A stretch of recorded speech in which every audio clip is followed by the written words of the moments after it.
We're back, and I just got these new eBay headers in. I think they cost me like a whole like $70 and it shipped really fast. It only took like 2 days.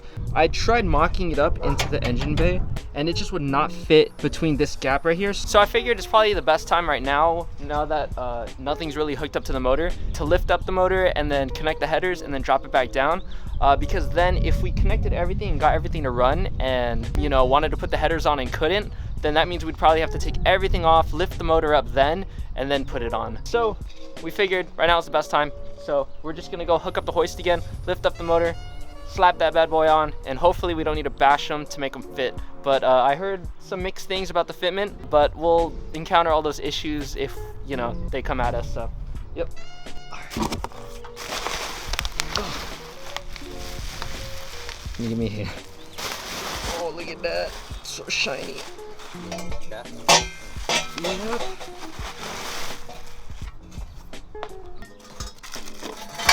Look at that. Pretty tight. Looks pretty cool.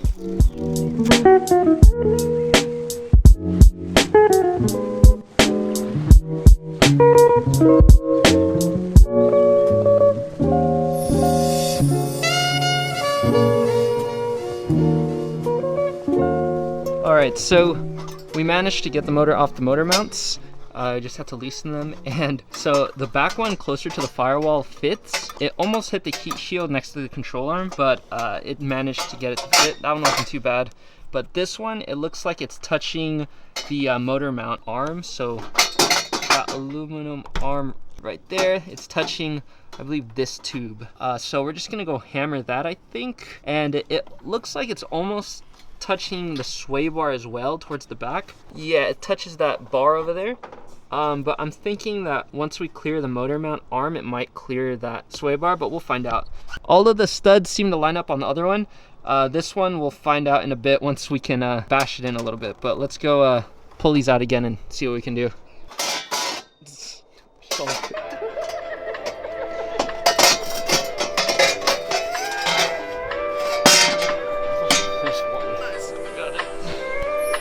Wait, do we know where we're gonna hit it? No. We gotta go mock that up again. Here, do you wanna find out? Oh God.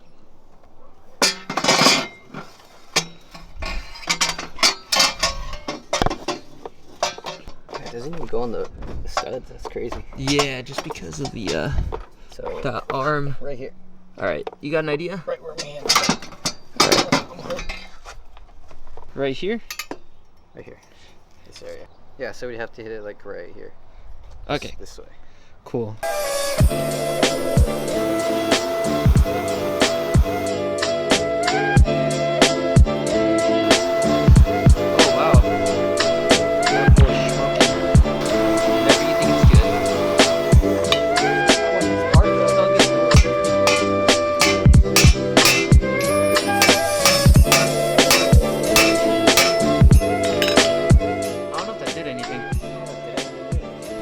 Hit it harder.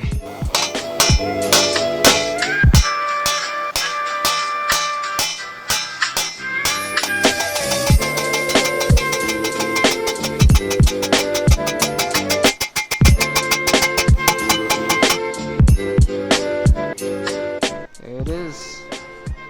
Looks peppered. Okay. Let's let it cool down and then we'll mock it up. Alright, so we got it to fit. I just took a lot more bashing than what you guys just saw. We did like 2 more rounds of that. It doesn't look too bad, like the actual parts that got bashed, like you will never see it, I think. Hold on.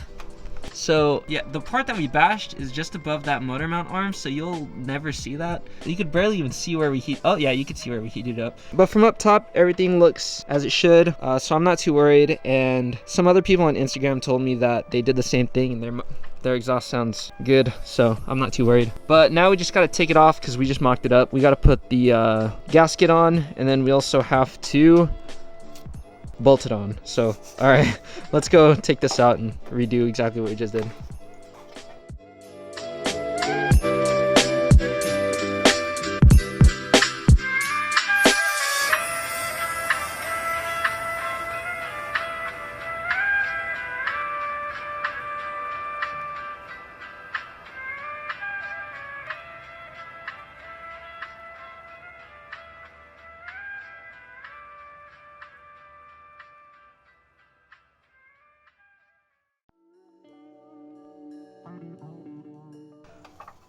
We've got like a ton of extensions going to it because now the header's in the way. Alright, so after another hour of just tightening these bolts, we finally got it on. It was kind of hard to get some of the bolts, but we managed. Alright, so I think that's pretty much it for this episode. I guess it's just gonna be like a header install video. I'm actually not too sure. I just knew I had to get the headers thing done now before we even progress further with the install of the motor, so I think that's it. I mean, I'll just go get some beauty shots of the thing. But yeah, there it is. Headers all installed. Oh man, I can't wait to get this thing started. Hey, what's up guys? So we're back and we're working on the drift car, and today we're actually going to be working on the engine bay. So we'll possibly get it started tonight. I'm not yet sure, but we just got all the pieces in and we finally have time to work on it. So we just got to put in some of the sensors, like the knock sensor. We got 2 of those are like 50 bucks each. Those are actually pretty pricey, but there's 2 of them that go inside. And then I'm actually not too sure exactly what else needs to get connected. I think we need to throw in the wiring harness and connect all the little plugs that go for like the crank position sensor, whatever else needs to get plugged in, and plug that all into the ECU, plug everything else in, make sure all the coolant hoses are in place, and then we can finally put on the intake manifold and, you know, just keep going up from there. But it's gonna be kind of hard to document every single little thing that we have to do here. But what definitely helps is if you're disassembling your motor, just remember where everything goes. Hopefully you get a motor that is complete or nearly complete, not just like a long block or a short block even, unless you're willing to jump into it and spend a lot of money on all the little things. But as long as you keep track or remember where the bolts go and where all the little sensors go, then you should be good. Or you can just look online and go dig through the forums or look through some wiring diagrams in order to figure out where everything goes. But I think we're gonna go ahead and get started with that. So I'll update you guys if anything comes up, or hopefully we'll even be able to start it tonight, but who knows, we'll see. It's already getting pretty dark, so I don't know, but we'll see. All right, let's go.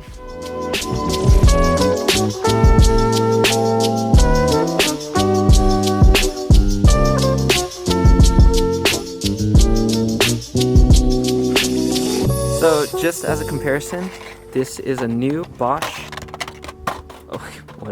This is a new Bosch knock sensor. And then this is the old knock sensor. That thing is like falling apart completely. So in my opinion, the sensors and stuff like that are definitely something you shouldn't really cheap out on, or that you should like just keep running on an old one, just because that really affects how your car runs. And if your car is running weird, you don't want to have to take off a bunch of things and keep replacing a bunch of little things to try to figure it out, especially like a knock sensor where I think you have to like take off the intake manifold to get to. So it's expensive to replace, like $50 per sensor, but in my opinion, it's worth it, especially if yours look like mine. It's kind of like mandatory, but you know. All right, so let's go ahead and replace those. So this is a comparison up close of the new versus the old. You can just see how messed up that is.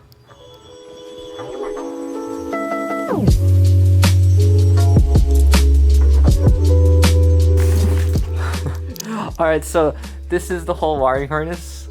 You can already see how much work this is gonna be. And it's gonna be so annoying to have to record every single little one of those little plugs I gotta plug in. And I don't know if it's really gonna even help you guys if I showed you that. So I'll just probably do a time lapse. But yeah, that's this you're doing? Yeah, that's what I was doing.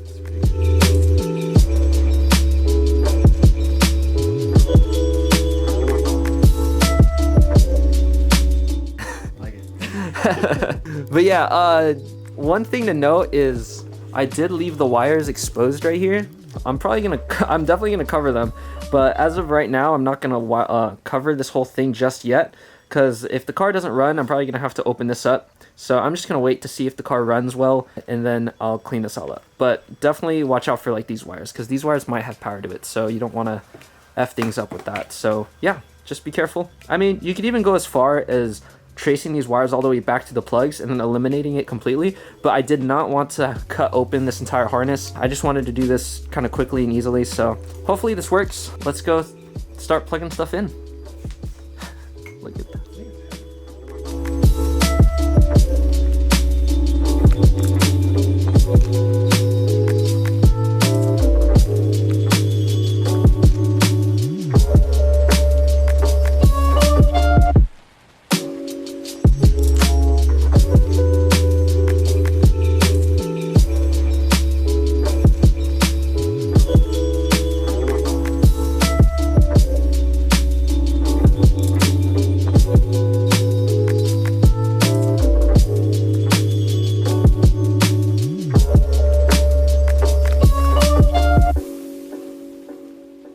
All right, so a little update. It's pretty late now. Christian already left a while ago, and I was just finished cleaning up a little bit, but let me show you how far we got. So you're not going to be able to really tell much from this just because it's such a mess, but pretty much we got the wiring harness in. It's about 90% done, I'd say. We just need to finish the distribution block over there, the power distribution block, and then for some reason the plug that goes for the ECU, which is this one right here, it doesn't fit through the stock hole. So I think I'm gonna have to open up this hole a little bit where the ECU wire is supposed to go through. I think that's what I'm gonna end up doing. Probably just gonna get like the angle grinder and cut a little slit out. And then obviously you can see all of the coil packs are in. So one of the tips that I have for when you're installing the wiring harness is peel back these little plugs right here on this rubber piece so that you'll be able to get a look at the color of the wires here.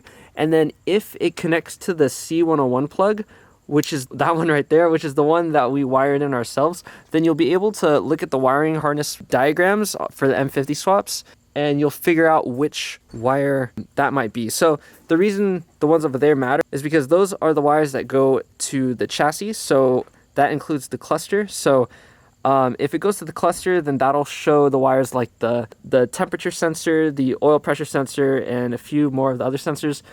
So that'll give you the answer for those ones. And also, the way the plugs are set up, it seems that there's only one way that they go in. So there's 2-prong ones and 3-prong ones, but sometimes the pins are in certain locations that match up to the corresponding connector. And also, a lot of the wiring lengths are very specific, so some of the wires only reach to a certain point. So if you notice that you have a lot of slack on one of the wires, then that probably means it goes to something a little bit further away. So just to give you an idea, these ones, I just haven't connected them yet because I just figured them out recently what they go to, but I believe these go to the starter, and they're just long enough to go to the starter. And you'll notice that even though I had those wiring harness stored for a while, there was still creases on the points where they used to bend on the engine, probably just because, you know, they were on the engine for a long time, and all the heat cycles and all that stuff probably molded them to the way they are now. So use that to your advantage. Notice where things bend and then try to recreate it and let it rest where it wants to rest, and then that'll generally bring you to where the plug wants to be. So that managed to get me about 90% there. Obviously, I'm not 100% sure if it'll work, but I like to think that I'm pretty confident that this will work. So hopefully it will. I'm gonna go finish the rest of the wiring another day because it's already kind of late right now. I'm probably just gonna cut it to the next day when I finally get this finished. But yeah, I'll see you guys in the next day.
All right, Lewis, go ahead.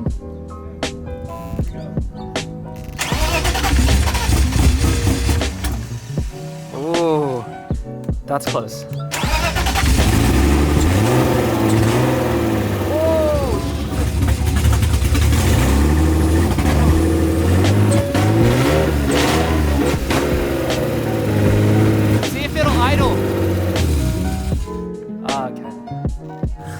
Wow, so it works. Oh my God. It worked. That's crazy. Dude, I can't believe it worked. I know, right? All right, but what's the, like, it just won't stay alive, right? Yeah, I think what's going on is that something to do with the relay wiring. You think so? I think so. Oh, the fuse blew. Yeah, so what we noticed is fuse 11 for the fuel pump keeps blowing out. And we had some fuel pump problems. So I think now it should run, I think. Go ahead.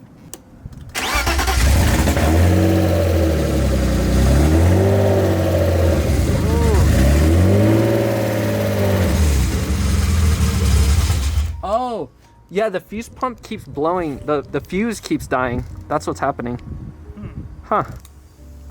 All right, so I'm a little bit happy, a little bit sad right now, because we managed to get the car running. And it actually does idle.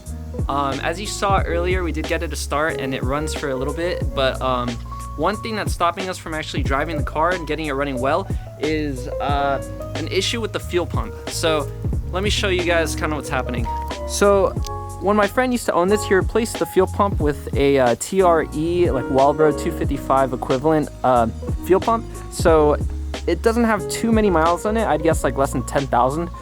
So I thought it'd be good, and it was good for a while, but one issue that we keep running into is we keep blowing fuses. As you can see here, these are all blown 7.5 fuses. All of these go to fuse 11, which is the fuse for the fuel pump.